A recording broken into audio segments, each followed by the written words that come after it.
भीड़ से भरा आंगन था, हर तरफ खामोशी और लोगों की फुसफुसाहट गूंज रही थी। बीच में खड़ी ईशा की आंखों में डर और आंसू साफ दिखाई दे रहे थे, जबकि सामने ताई माँ गुस्से से कांप रही थी। अचानक ताई माँ तेज आवाज में चिल्लाईं, आज मैं सबके सामने इसका सच दिखाऊंगी।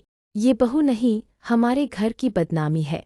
ईशा घबराकर उनके सामने हाथ जोड़ लेती है और रोते हुए कहती है, ताई माँ प्लीज ऐसा मत कीजिए, मैंने कुछ गलत नहीं किया। लेकिन ताई माँ का गुस्सा रुकने का नाम नहीं लेता। वो एक झटके में ईशा की साड़ी खींच लेती है। ईशा संतुलन खोकर जमीन पर गिर जाती है।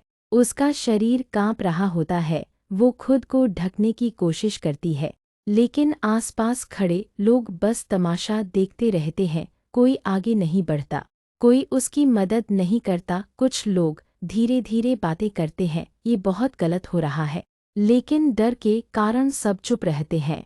उसी समय अचानक दरवाजा जोर से खुलता है। सबकी नजरें एक साथ उस तरफ मुड़ती हैं। दरवाजे पर खड़ा होता है सूरज, उसकी आंखों में गुस्सा साफ झलक रहा होता है। वो अंदर आता है और जैसे ही उसकी नज़र ईशा पर पड़ती है, वो एक पल के लिए ठिठक जाता है।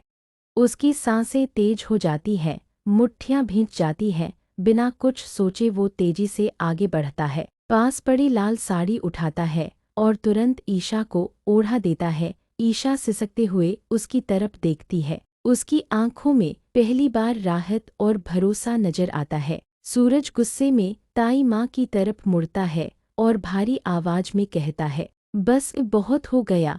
पूरे आंगन में सन्नाटा छा जाता है। सूरज आगे बढ़कर कहता है, इज्जत उतारना बहुत आसान है ताई माँ, लेकिन किसी की इज्जत बचाना ही असली इंसानियत है। आज आपने सारी हदें पार कर दी। ताई माँ पहली बार थोड़ी घबरा जाती है, लेकिन फिर भी खुद को संभालते हुए कहती है, तुम इसके लिए मुझसे ऐसे बात कर रहे हो? ये लड़की हमारे घर के लायक नहीं है। सूरज बिना डरे जवाब देता है, लायक कौन है और कौन नहीं, ये फैसला आप नहीं कर सकती। आज जो आपने किया है वो किसी दुश्मन के साथ भी नहीं किया जाता। भीड़ में खड़े लोग अब धीरे धीरे सिर झुकाने लगते हैं। किसी में इतनी हिम्मत नहीं होती कि सूरज की बात का विरोध कर सके। ईशा अभी भी कांप रही होती है, लेकिन अब वो अकेली नहीं है। सूरज धीरे से उसकी तरफ देखता है। ईशा अभी भी कांप रही होती है, लेकिन अब वो अकेली नहीं है। सूरज धीरे से उसकी तरफ देखता है और नरम आवाज में कहता है, डरो मत, अब मैं हूँ। ये शब्द सुनकर ईशा की आंखों से आंसू और तेजी से बहने लगते हैं, लेकिन इस बार उनमें दर्द के साथ एक सुकून भी होता है। ताई माँ गुस्से में वहाँ से चली जाती है, लेकिन आज पहली बार उनकी आवाज से ज्यादा सूरज की आवाज गूंजती है।